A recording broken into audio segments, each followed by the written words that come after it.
ভাই বোনেরা, VN ICT মিডিয়ার সৃজনশীল ক্লাসে তোমাদের সকলকে স্বাগতম। তো আজ আমরা যে ক্লাসটি শিখব সেটি হলো ময়মনসিংহ বোর্ড 2024 এইচএসসি আইসিটি তৃতীয় অধ্যায় সংখ্যা পদ্ধতি সম্পর্কীয়। এই প্রশ্নটাই উদ্দীপকে দুইটা সংখ্যা দেওয়া, পি ইজ ইকাল 6610 দশমিক বা ডেসিমেলে এবং কিউ ইজ ইকাল 2b, এটা হেক্সাডেসিমেলে। ক নম্বর প্রশ্নে বলছে রেডিক্স পয়েন্ট কি। ক নম্বর প্রশ্নে বলছে রেডিক্স পয়েন্ট কি। রেডিক্স পয়েন্ট তো আমরা কি জানি, যে চিহ্ন দ্বারা বা যে প্রতীক দ্বারা কোন সংখ্যার, যে চিহ্ন দ্বারা কোন সংখ্যার, যে চিহ্ন দ্বারা কোন সংখ্যার পূর্ণ সংখ্যা, পূর্ণ সংখ্যা ও পূর্ণ সংখ্যা ও ভগ্নাংশ, ভগ্নাংশ আলাদা করা যায়, ভগ্নাংশ আলাদা করা যায় তাকে রেডিক্স পয়েন্ট বলে। তাকে রেডিক্স পয়েন্ট, তাহলে পূর্ণ সংখ্যা ও ভগ্নাংশ আলাদা করা যায় তাকে কি বলে, রেডিক্স পয়েন্ট বলে। আমরা যদি একটু এটা সংখ্যা লিখলাম, কেমন হতে পারে রেডিক্স পয়েন্টটা, যদি আমরা এখানে লিখি 25.3737, অর্থাৎ এটা রেডিক্স পয়েন্ট। এই দশমিকের আগে এটা পূর্ণ সংখ্যা এবং এর পরবর্তী এটা কি, ভগ্নাংশ, দশমিক পরবর্তীটা। তাই পূর্ণ সংখ্যা এবং ভগ্নাংশ আলাদা করা যায়, তাই তাকে কি বলে, রেডিক্স পয়েন্ট বলে। সুতরাং এটি রেডিক্স পয়েন্ট।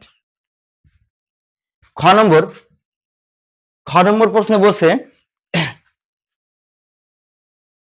বলছে যে ন্যান্ড গেট দিয়ে ওয়ার গেট তৈরি করে ব্যাখ্যা করো। ন্যান্ড গেট দিয়ে ওয়ার গেট তৈরি করে ব্যাখ্যা করো। আগে আমাদের বুঝতে হবে যে ন্যান্ড গেট কি। ন্যান্ড গেট তো আমরা দেখি NAND, ন্যান্ড, এই যে ন্যান্ড NAND। তো এই ন্যান্ড গেট করতে গেলে ডান দিক থেকে আমরা এটা জানি সার্বজনীন গেট। সার্বজনীন গেট যৌগিক গেটের অংশ, তাই এটা যদি ভাঙি, ডান দিক থেকে ভাঙতে হয়, তাহলে অ্যান্ড এবং নট, অর্থাৎ ন্যান্ড গেট দেখতে এরকমটা, অ্যান্ড এর সাথে একটা কি যোগ, একটা নট যোগ, এটা ন্যান্ড গেট। ন্যান্ড গেট দিয়ে কোন গেট বাস্তবায়ন, ওয়ার গেট বাস্তবায়ন। তো জানি ওয়ার গেটটা এই, এটা মৌলিক গেট, ওয়ার গেটটা মৌলিক গেট, এই এটা ন্যান্ড গেট, এটা কি গেট, ওয়ার গেট। তো এখানে লিখতে পারি ন্যান্ড গেট দিয়ে, এই যে ন্যান্ড গেট দিয়ে ওয়ার গেট, ন্যান্ড গেট দিয়ে ওয়ার গেট বাস্তবায়ন নিম্নরূপ। একটু খেয়াল করি সবাই, একটু দেখি। নিম্নরূপ, ন্যান্ড গেট দিয়ে ওয়ার গেট বাস্তবায়ন, এটা ওয়ার গেট। তো এর যদি এ বি যদি ইনপুট হয়, আমরা জানি output Y is equal A or B. এটা এই যে ওয়ার গেটের ক্ষেত্রে, এটা আমি এক্সাম্পল দিয়ে বুঝাচ্ছি। এটা লিখতেছি, খদাকে অনুধাবন লিখতে হবে, এত তো লেখা যাবে না, তখন প্রয়োগ বা উচ্চতার দক্ষতার মতো হয়ে যাবে। তো এখানে সংক্ষেপে লিখতেছি। তো আমরা এটা ওয়ার গেট। তো ওয়ার গেটে আমরা আগে খেয়াল করবো, এখানে প্রশ্ন বলছে কোনটা বাস্তবায়ন করতে, যে ওয়ার গেট বাস্তবায়ন করতে। তো আমরা ডিরেক্টলি লিখতে পারি ওয়ার গেটের ক্ষেত্রে, এই যে লিখতে পারি ওয়ার গেট এর ক্ষেত্রে, ওয়ার গেটের ক্ষেত্রে ইনপুট, এই যে ইনপুট ওয়ার গেটের ক্ষেত্রে আমরা ব্যাখ্যাটা আগে দিচ্ছি। এখানে বলছে যে ন্যান্ড গেট দিয়ে ওয়ার গেট তৈরি করে ব্যাখ্যা করো, আমরা এই ব্যাখ্যাটা আগে দিচ্ছি। ওয়ার গেটের ক্ষেত্রে ইনপুট এ ও বি হলে, এই যে এ ও বি হলে আউটপুট ও ইউটি, আউটপুট কি ইজ ইকুয়াল, ভেবে নি আউটপুট একটা চলক, ওয়াই ইজ ইকুয়াল, মানে ওয়াই একটা চলক, আউটপুট ওয়াই ইজ ইকুয়াল কি, এ ও আর বি, এ আর বি। একটু খেয়াল করি সবাই, এটা ইম্পর্টেন্ট, অনেকটা গুরুত্বপূর্ণ। এ আর বি এখন বাস্তবায়ন করব কোন গেট দিয়ে, ন্যান্ড গেট দিয়ে। সবাই দেখি ন্যান্ড গেট দিয়ে। তো এই ন্যান্ড গেটটা সার্বজনীন গেট, যৌগিক গেটের অংশ। যৌগিক গেটকে দুই ভাগে ভাগ করা, সার্বজনীন আর কি বিশেষ গেট। তো এই ন্যান্ড গেট দিয়ে যেহেতু সার্বজনীন গেট, এই সার্বজনীন গেট দিয়ে পৃথিবীর সকল প্রকার গেট বাস্তবায়ন করা যায়। তো ন্যান্ড গেট দিয়ে ওয়ার গেটও বাস্তবায়ন করা যাবে, ওয়ার গেট। তো লক্ষ্য রাখতে হবে, একটু দেখি সবাই খেয়াল করি, যেহেতু ন্যান্ড দিয়ে বাস্তবায়ন করতেছি, তো আমরা জানি ন্যান্ডের ক্ষেত্রে আছে কি একটা অ্যান্ড এবং আরেকটা আছে কি এই যে নট, কিন্তু এখানে নেই কি ওয়ার নাই। মৌলিক গেট তিনটি, ওয়ার অ্যান্ড এবং নট, ওয়ার অ্যান্ড আর এই নট। তো এর ভিতরে আছে কি ন্যান্ডের ভিতরে আছে কি অ্যান্ড আছে নট আছে, নেই কি নেই ওয়ার, তাই ওয়ার তুলে দিতে হবে। একটু দেখি ওয়ার তুলে দিতে হবে। ওয়ার তুলে দেওয়ার পদ্ধতি কি? তুলে দেওয়ার পদ্ধতি হলো এই যে এ ওয়ার বি এর আমরা ডাবল প্রাইম দিব, A or B double prime. আমরা জানি কারের মাথায় যদি বা কারের যদি ডাবল প্রাইম থাকে তাহলে তার মূল মানটা, তাহলে তার কি হয় মূল মানটা হয়।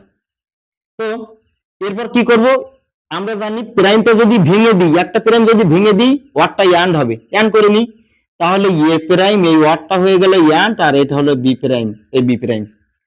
এ প্রাইম ওয়ার্ডটা হয়ে গেল অ্যান্ড, বি প্রাইম এর উপরে একটা প্রাইম থাকে, কোনো সমস্যা নেই। এখানে ব্যাখ্যা পরে করতে বলছে, আমরা আগে করছি, কোনো সমস্যা নেই, আমরা ব্যাখ্যা করে তারপর চিত্র রাখাচ্ছি। তো লিখছি যে ওয়ার গেটের ক্ষেত্রে ইনপুট এ বি হলে আউটপুট ওয়াই ইজিক্যাল এ আর বি। তাহলে ন্যান্ড গেট দিয়ে যেহেতু বাস্তবায়ন করে ওর ভিতরে ওয়ার থাকলে হবে না, ওয়ার তুলে দেওয়া পদ্ধতি কি ডাবল প্রাইম দেবো, ডাবল প্রাইম যেহেতু দিয়েছি একটা প্রাইম ভেঙে দেবো, প্রাইম ভাঙলে ওয়ারটা অ্যান্ড হয়ে গেল, এই না এটা আবার বাস্তবায়ন করা যাবে। দেখি তাহলে এ থেকে এই যে এ থেকে একটা লাইন বের করে দিলাম, এ বি দুইটা লাইন বের করে দিলাম, একটু দেখি এ বি দুইটা লাইন বের করে দিলাম। এখানে দেখতেছি এ প্রাইম, এখানে দেখতেছি এ প্রাইম। এই ক্লাসটা একটু মানে বড় হতে পারে, টাইমটা ভিডিওটা মানে বড় হতে পারে, তবে এখানে আমি এ টু জেড বুঝাচ্ছি, একটু বুঝতে হবে। এটা মোস্ট ইম্পর্টেন্ট, 2024 সালের মোস্ট ইম্পর্টেন্ট একটা সৃজনশীল এ প্রাইম। তো এটা যদি ন্যান্ড গেটের ভিতর দিয়ে যায়, এটা যদি ন্যান্ড গেটের ভিতর দিয়ে যায় এ প্রাইম হয়, এটা এ প্রাইম হয়। এই নট এ প্রাইম মানে এ নট, তিনটা গেট মানে তিনটা গেট দিয়ে এ নট বানানো যায়, তিনটা গেট বা এ প্রাইম বানানো যায়। একটা হচ্ছে ন্যান্ড গেট, একটা নর গেট এবং আরেকটা নট গেট। অর্থাৎ ন্যান্ড গেটের এ যদি ইনপুট হয়, শুধু এ যদি ইনপুট হয় এ প্রাইম হয়। কেমন ভাবে একটু দেখি, একটু খেয়াল করি এই জায়গাটা একটু দেখি যে ন্যান্ড গেটের এ যদি ইনপুট দেই এ প্রাইম হয়, এটা ন্যান্ড গেট, এটা একটা ন্যান্ড গেট। এর এইটা যদি এ যায়, এইখান দিয়ে যদি এ যায় তাহলে এটা এ যাচ্ছে, এখান দিয়ে এ যাচ্ছে, আর এইটা এর সাইড লাইন, সাইড লাইন নেওয়া মানে এখান দিয়েও কি যাচ্ছে এ যাচ্ছে, তাহলে উপরেরটাও এ যাচ্ছে, কেন এ প্রাইম হয় আমি এটা বুঝাচ্ছি যে এ যদি ইনপুট নিই এ প্রাইম কেন হয়। তাহলে এটাও এ যাচ্ছে, নিচে দিয়েও এ যাচ্ছে, তাহলে আউটপুট ওয়াই ইকুয়াল কি হতে পারে এ, তাহলে ইনপুট এখান থেকে যাচ্ছে একটা চলো, কিন্তু এখানে হয়ে যাচ্ছে ওর কত দুইটা, তাহলে উপরে একটা ইয়ে নিচে একটা ইয়ে, তাহলে এর ইনপুট দুইটা ইয়ে। এটা ইয়ান গেট তাই জন্য গুণ, আর এটা নট গেট তাই জন্য এই মাথায় প্রাইম। হলো তো, এই পর্যন্ত করলাম। এখন আমাদের প্রাইম ভেঙে দেওয়া পালা, প্রাইম ভেঙে দেব। তো প্রাইম যদি ভাঙি তো এ প্রাইম অ্যানটা হয়ে যাবে ওয়ার, আবার এখানে এ প্রাইম, এ প্রাইম অ্যানটা হয়ে গেল ওয়ার, আবার এখানে এ প্রাইম, তাহলে দুইটা এ প্রাইম। এই যে দুইটা এ প্রাইম যদি যোগ করি তাহলে একটা এ প্রাইম হয়, আমরা জানি একই রকম চলক যদি দুইটা যোগ করি একটা হয়, তাই এ প্রাইম। ন্যান্ড গেটের এ ইনপুট হলো এ প্রাইম, তাই এ প্রাইম। এবার এখানে দেখছি বি প্রাইম, তো বিটাও যদি এই যে বিটাও যদি ন্যান্ড গেটের ভিতর দিয়ে যদি যায়, এটা এখান দিয়ে যদি বি যায়, তাহলে আমরা এখান থেকে জানি যে নিঃসন্দেহে এটা বি প্রাইম হবে, উপরটা এ প্রাইম হলে নিচেরটা বি প্রাইম হবে। এই দুটো ন্যান্ড গেট ছাড়া অন্য কোনো গেট আসবে না। এবার এই দুটো আবার কোন গেটের ভিতরে, এই দুটো আবার ন্যান্ড গেটের ভিতরে, এই দুটো ন্যান্ড গেটের ভিতর। তো যেহেতু দুটো ন্যান্ড গেটের ভিতর দিলাম, তাহলে আউটপুট ওয়াই ইজ ইকুয়াল একটা ইনপুট এ প্রাইম, এই যে একটা ইনপুট এ প্রাইম, এটা ইয়ান তাই জন্য ইয়ান, আর একটা ইনপুট কি বি প্রাইম, তাই এই বি প্রাইম, এ প্রাইম বি প্রাইম, এ প্রাইম বি প্রাইম। আর ইয়ান এখন দেবো না, সরি, ইনপুট দুইটা আছে, একটা এ প্রাইম একটা বি প্রাইম, এইটা ইয়ান গেট তাই ইয়ান, আর এটা নট, এটা নট, এভাবে করবো তাই এই হোল প্রাইম। এইটা সমান এটা মিলে গেল। এটা তাহলে করছে কি ন্যান্ড গেট দিয়ে ওয়ার গেট বাস্তবায়ন, কারণ এই যে এ আর বি ছিল আমরা বানাবো এ প্রাইম এন্ড বি প্রাইম তার হোল প্রাইম, এটা বানিয়ে নিলাম ন্যান্ড গেট দিয়ে, যেহেতু বাস্তবায়ন করব এটা আমরা বানিয়ে নিলাম। ঠিক আছে, তো ন্যান্ড গেট দিয়ে কোন গেট বাস্তবায়ন, ওয়ার গেট বাস্তবায়ন। এটা ছিল আমাদের খ নম্বর প্রশ্ন। গ নম্বরে বলতেছেন পি এর মান 102, এটা 102 এটা এন, অন্যান্য এই সংখ্যা পদ্ধতির বেস 10, এটা দশমিকে এই সংখ্যা পদ্ধতির বেস হেক্সাডেসিমাল, কিন্তু এইখানে এই সংখ্যা পদ্ধতির বেস দিয়েছে এন। পি এর মান 102 n হলে, মানে n সংখ্যা পদ্ধতিতে, আমরা যেমন বাইনারি সংখ্যা পদ্ধতিতে হলে 2 হতো, অক্টালে 8 হতো, এখানে বলছি n সংখ্যা পদ্ধতিতে হলে n এর মান নির্ণয় করো। আমরা এটা লিখতে পারি যে পি এর মান, এই যে পি এর মান হুবহু দেখে দেখে লিখতেছি, 102 এটা কি n হলে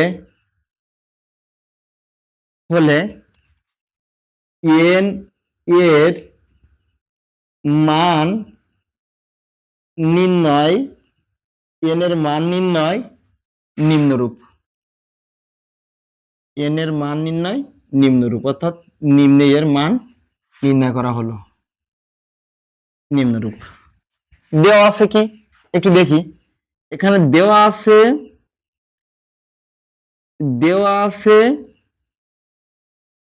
p is equal 6610 মানে ডেসিমেলে।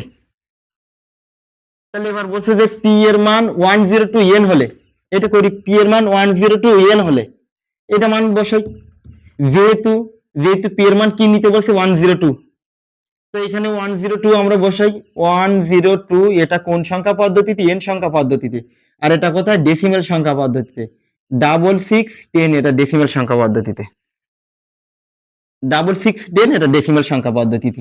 আমরা এখানে লিখতে পারি, যেহেতু আমরা বা দিয়ে লিখতে পারি, যেহেতু p is equal 102 এটা কিসে, n এ। একটু খেয়াল করি, সবাই একটু দেখি, বা এটা যেহেতু ডেসিমেলে, তো কোন সংখ্যা পদ্ধতিতে ডেসিমেলে নিয়ে গেলে, এটা n সংখ্যা পদ্ধতিতে আছে, এই সংখ্যা না বাইনারিতে আছে, না অক্টালে আছে, না হেক্সাডেসিমেল সংখ্যা পদ্ধতিতে, এটা n সংখ্যা পদ্ধতিতে আছে।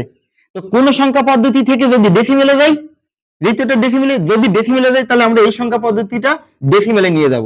ডেসিমেলে যাওয়ার পদ্ধতি কি, কোন সংখ্যা পদ্ধতি থেকে যদি আমাদের ডেসিমেলে যেতে হয়, তাহলে ওর বেস দিয়ে ওই সংখ্যা পদ্ধতিগুলোকে গুণ করতে হবে। গুণ করি, দেখি, 1 ইন্টু এই যে 1 ইন্টু n গুণ করতেছি, প্লাস 0 ইন্টু n প্লাস, এবার কি into 2 into n, 1 into n plus 0 into n plus 2 into n। তাহলে প্রত্যেককে n দ্বারা গুণ করলাম, গুণ করে পজিশনাল পাওয়ার ডান দিক থেকে 0 1 2 এমনি করে বসাতে হয়। আর এখানে আমাদের কি আছে, 66, এটা ডেসিমেলে আছে, ডেসিমেলে। তারপরে দেখি, বা 1 ইন্টু n স্কয়ার আছে 1 ইন্টু, তো আমরা যদি এই n স্কয়ারটা আমরা বসালাম এভাবে, 1 into n square plus 0 into n কে n, মানে n টু দি পাওয়ার 1 মানে n হয়, 2 ইন্টু n টু দি পাওয়ার 0 মানে তার মান 1, কারোর পাওয়ার যদি 0 থাকে তাহলে তার মানটা 1 মনে রাখতে হবে এই অঙ্কের ক্ষেত্রে, মানে কারোর পাওয়ার যদি n এর পাওয়ারে 0 তাহলে তার মানটা কি 1, ইজ ইকুয়াল 66। এটা কিসে বলেছি, এটা ডেসিমেল সংখ্যা পদ্ধতিতে। বা 1 যদি n স্কয়ারের সাথে যদি গুণ করি তাহলে কি হবে, n স্কয়ার হবে, 1 n স্কয়ারের সাথে যদি গুণ করি n স্কয়ার হবে, প্লাস 0 আর n যদি গুণ করি তাহলে 0 হবে, প্লাস 2 আর 1 যদি গুণ করি তাহলে 2 হবে, ইজ ইকুয়াল 66। বা n স্কয়ার, n স্কয়ার 0 এর সাথে যদি দুইটা যোগ করি তাহলে কি হবে, 2 হবে। এখন তাহলে প্লাস 2টা যদি ইজ ইকুয়ালের ওপাশে দেই তাহলে বিপরীত প্রক্রিয়া হয়ে যাবে, তাহলে -2 হয়ে যাবে, অর্থাৎ এই n স্কয়ার ইজ ইকুয়াল এই 66, তাহলে এই 66টা এখানে বসালাম, আর এই +2 ইজ ইকুয়ালের ওপাশে গেলে বিপরীত প্রক্রিয়া মানে -2 হয়ে যাবে, তাই এখানে বসালাম -2। বা n is equal, n this is equal, এই স্কয়ারটা ওপাশে গেলে রুট হয়ে যায়, স্কয়ারটা ওপাশে গেলে রুট হয়ে যায়, বর্গমূল হয়ে যায়, আর বর্গটা ওপাশে গেলে কি হয়ে যাবে, বর্গমূল হয়ে যাবে। আর 66 থেকে যদি 2 বিয়োগ করি তাহলে কত হবে, 64 হবে, 64। বা অতএব n ইজ ইকুয়াল 64 যদি রুট করি, 8 8 64, 8 অর্থাৎ n is equal 8, n is equal 8, 64 যদি রুট করি তাহলে 8। তাহলে এই অঙ্কটা ক্যালকুলেশন করে এখানে বলছে p এর মান 102, এটা যদি n সংখ্যা হয় মানে n সংখ্যা পদ্ধতিতে হয় তাহলে n এর মান নির্ণয় করো। অতএব p এর মান 102, এটা n, এটা হলে n এর নির্ণয় মান 8, ইট ইজ অ্যান্সার। n এর নির্ণয় মান কত? 8। এটা আমাদের গেল গ নম্বর প্রশ্ন। ঘ নম্বরে বলছে 2 এর পরিপূরকের সাহায্যে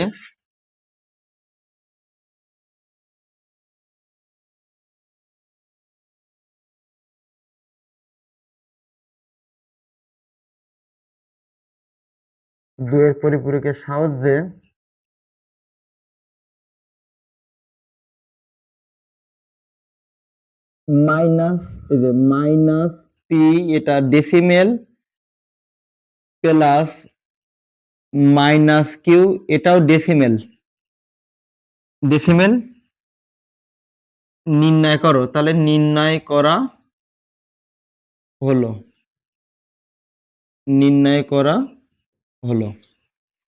লিখলাম নির্ণয় করা হলো। তো এবার লিখতে পারি দেওয়া আছে কি is equal P is equal, দেওয়া আছে পি ইজ ইকুয়াল 66, এটা কিসে? ডেসিমেলে। তো পরিপূরক করতে গেলে, এই পরিপূরকটা করতে গেলে আমাদের আগে বাইনারিতে রূপান্তর করতে হবে, বাইনারিতে নিয়ে যাওয়া লাগবে পরিপূরক। তো যেহেতু বাইনারিতে নিয়ে যাব, তো এটা যদি বাইনারিতে নিয়ে যাই তাহলে কি করতে হবে?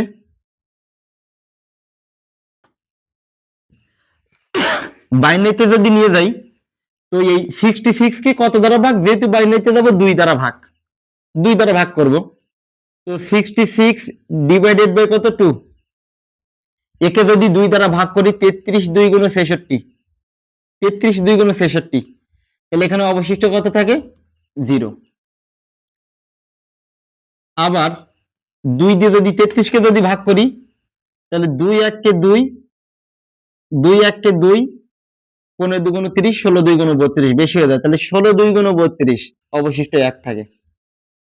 2 16 এর ভিতরে 8 2 গুণ 16, 2 16 এর ভিতরে 8 বার যায়, 8 2 গুণ 16, 0 অবশিষ্ট থাকে। 2 8 এর ভিতরে 4 2 গুণ 8, 0 থাকে। 2 4 এর ভিতরে 2 2 গুণ 4, 0 থাকে। 2 2 এর ভিতরে 2 1 কে 2, 0 থাকে। 2 1 এর ভিতরে যায় না, 0 বার যায়, একটা অবশিষ্ট থাকে। অর্থাৎ নিচে থেকে যদি উপরে সাজিয়ে লিখি, এইটা হলো 66 এর সমকক্ষ বাইনারি মান। অতএব আমাদের 66, এটা আছে কি ডেসিমেলে, ইজ ইকুয়াল এর সমকক্ষ বাইনারি মান। নিচে থেকে যদি উপরে সাজিয়ে লিখি 1 এই যে 1 000 010 1 000 010, এটা হচ্ছে বাইনারি মান। 010 66 1 2 4 8 16 32 64 আর 2 66, এটা হলো পি এর সমকক্ষ মান। যেহেতু পি এর সমকক্ষ মান বের করছি, তাহলে আবার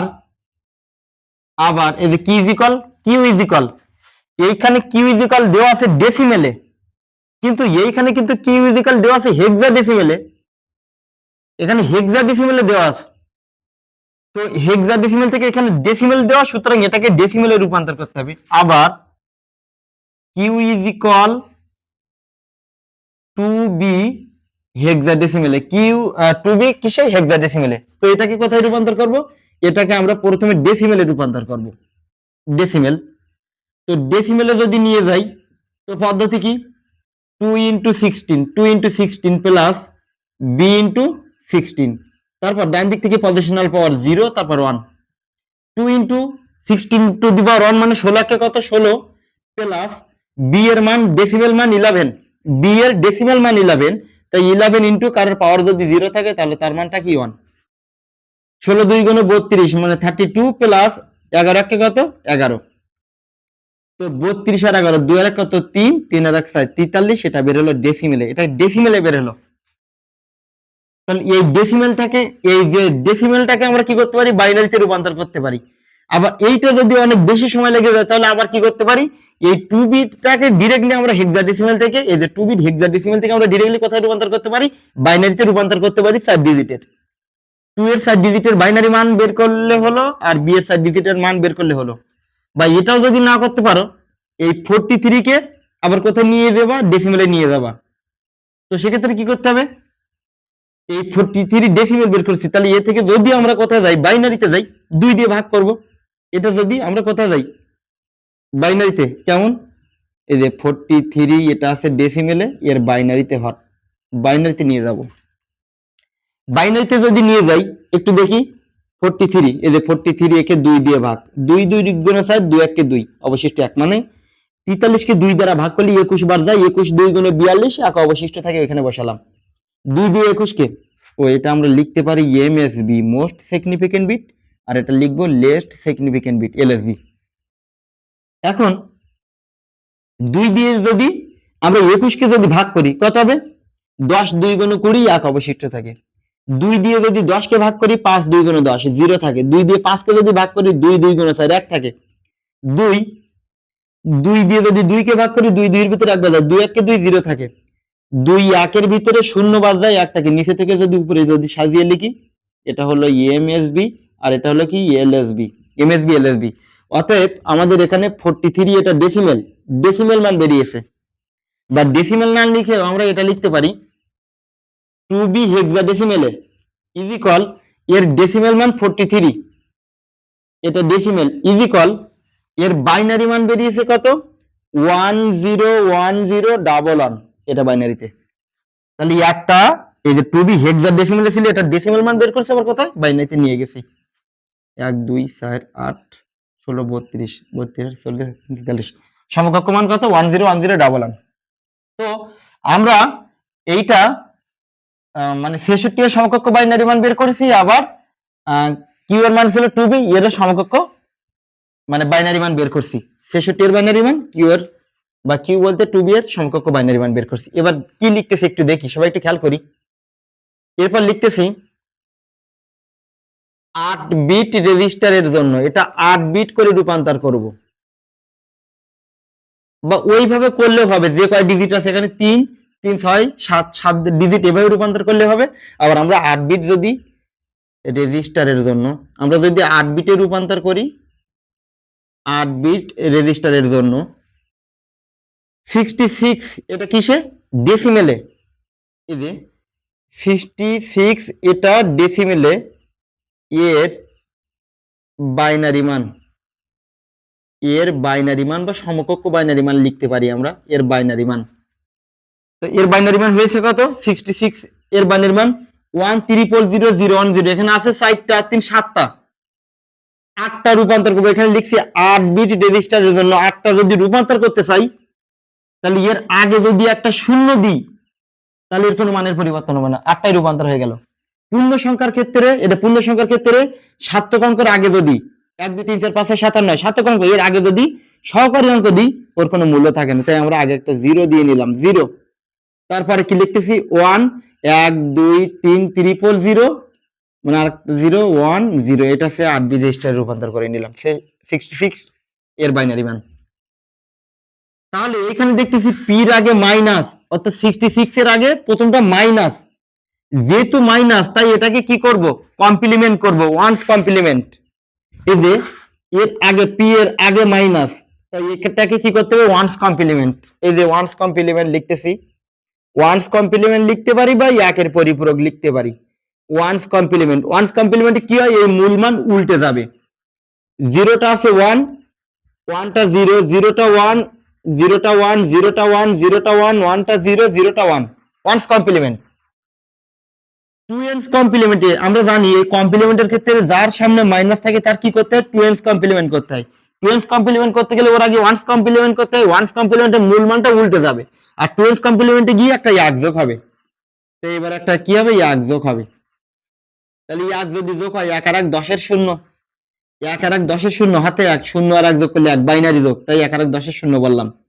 হাতে একটা শূন্যের সাথে যোগ, ওই 1 বসলো, 1 1 নামলো, 0 1, এটা হচ্ছে টুয়েন্স কমপ্লিমেন্ট, মানে এটা -66 এর মান বেরোলো, -66 6 এর মান বেরোলো, এটা 2s কমপ্লিমেন্ট। আবার এখনো বাকি আছে, আবার একটা সংখ্যা কি আছে, ওই যে 2b হেক্সাডেসিমেলে, কিন্তু এর পরিবর্তে আমরা কি বের করছি, ডেসিমেল মান 43 ডেসিমেল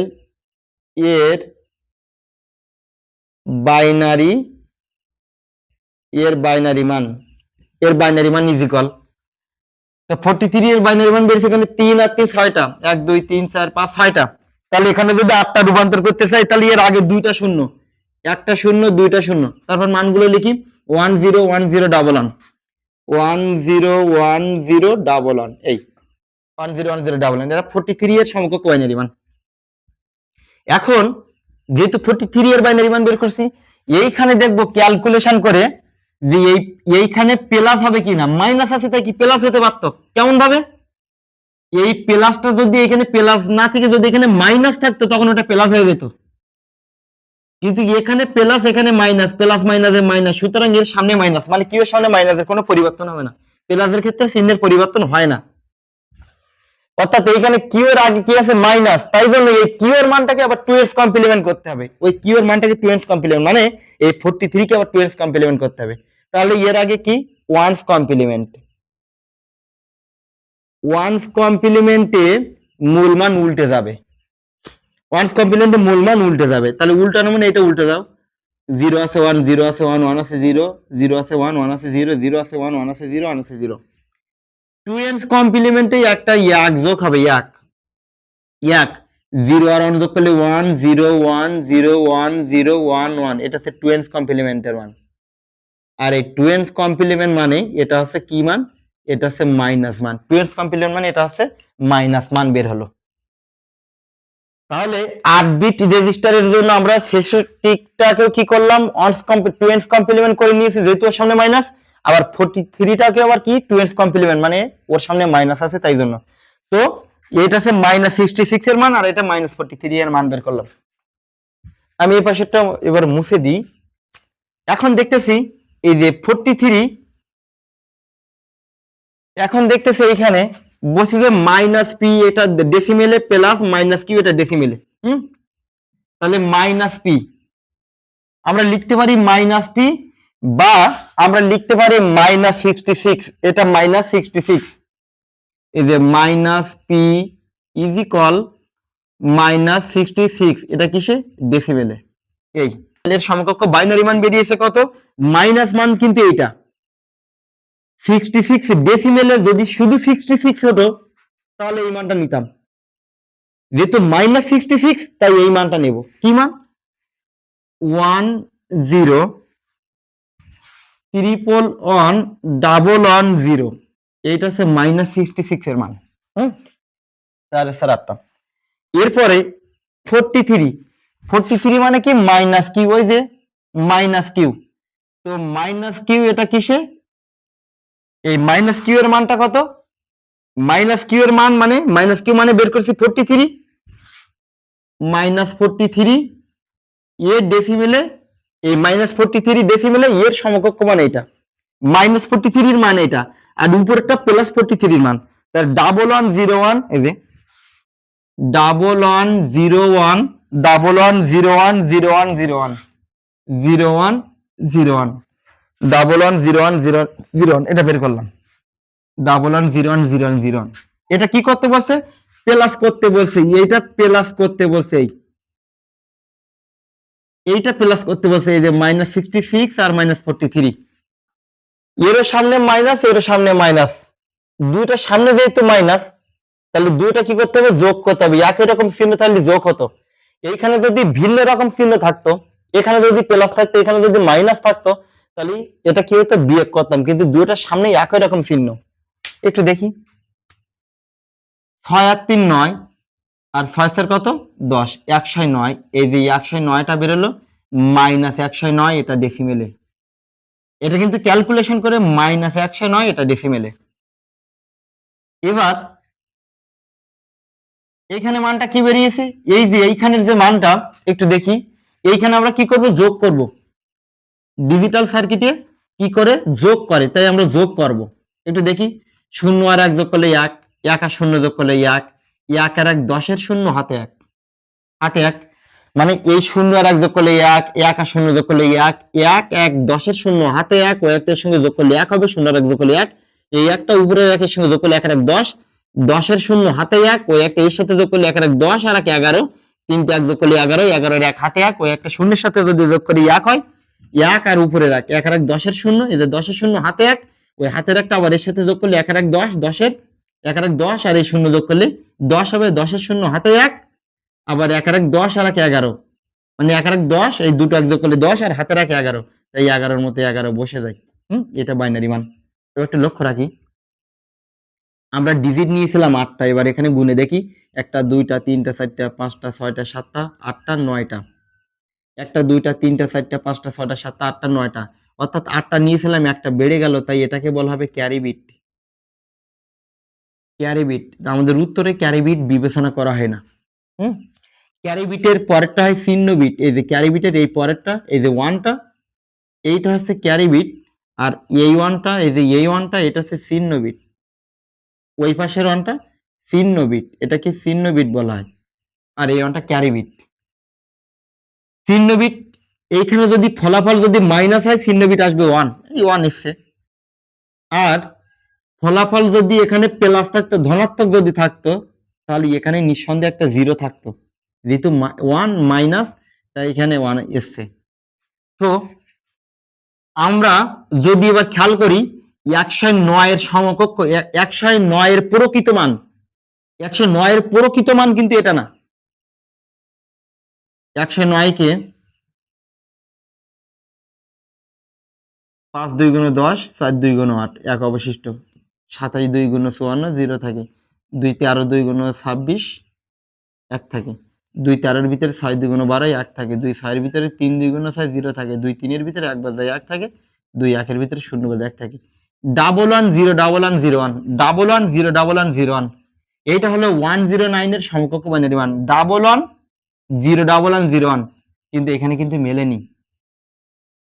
এই যে 109 এর এটা ডেসিমেল, এটা ডেসিমেল, এর সমকক্ষ মান 11101101, এটা বাইনারি। এর প্রকৃত মান, এর কিন্তু প্রকৃত মান এটা না, যেহেতু এর সামনে মাইনাস, এর যেহেতু সামনে মাইনাস, তাই এর মানেই মাইনাস বেরিয়েছে, ফলাফল এর মান এটা। যদি 109 এর মানটা বের করতে বলতো, 109 এর মান প্রকৃত মান, তখন এই যে ফলাফলটাকে 12 কমপ্লিমেন্ট করতে হতো, তখন 109 এর মানটা বের হতো। এই 109 এর মান তখন বেরোবে যখন এই মানটাকে আবার কি করব, 12 কমপ্লিমেন্ট করব। তো আমাদের অঙ্কে এটাই বলছে যে -5, 2 এর পরিপূরকের সাহায্যে -5 10 প্লাস এটা -q10 নির্ণয় করো। তাহলে লিখতে পারি, অতএব 2 এর পরিপূরকের সাহায্যে